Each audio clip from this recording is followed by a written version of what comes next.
Find something you like? Noah's voice coming up behind me makes me jump. I've been zoned out, staring at a sketch of a woman with rose vines wrapped around her, pulling her under. It's highlighted with splashes of watercolor, and it's gorgeous. Just looking. I spin around, shutting down Noah's question. He seems like the type to offer up a joint tattoo session, even though he barely knows me. And from the look in his eyes right now, the last thing I need is him thinking we're going to have some kind of ink-induced bonding moment. I don't want him getting any ideas. What are you getting done? I ask, trying to ignore the fact that he's standing really close and I'm boxed in between him and the wall. Noah's eyes move from mine to the sketches behind me, skimming them over. Another ring around my arm, he says, looking back at me. He holds his forearm out between us, and I notice his thin cotton shirt is rolled up to his elbow, showing off the thick veins in his forearm. I'm not blind. Everything about this man is downright sexy.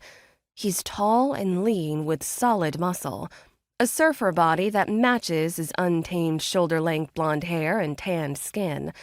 But luckily for me, his irritating charm is enough to remind me I'd never go there in a million years.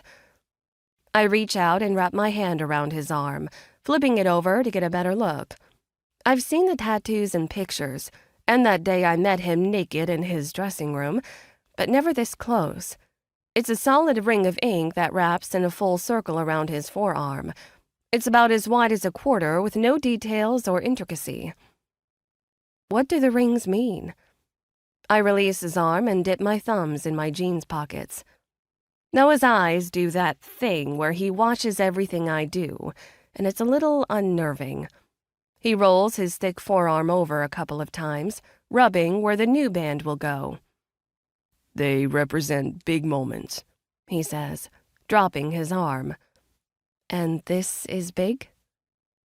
Going on another tour? Leaving rehab? Finishing an album? Something more personal? I don't ask him to elaborate. Let's hope so. Noah smiles, but unlike the ones I've been used to all morning, this one is darker, and it doesn't quite reach his eyes. I'm not sure when he got so close, but I have to tilt my chin up to look him in the eyes. I haven't worked for the band long, just the past week as we prepare to go out on tour. But from what I can tell, Noah isn't as guarded over his personal space as the rest of the members seem to be.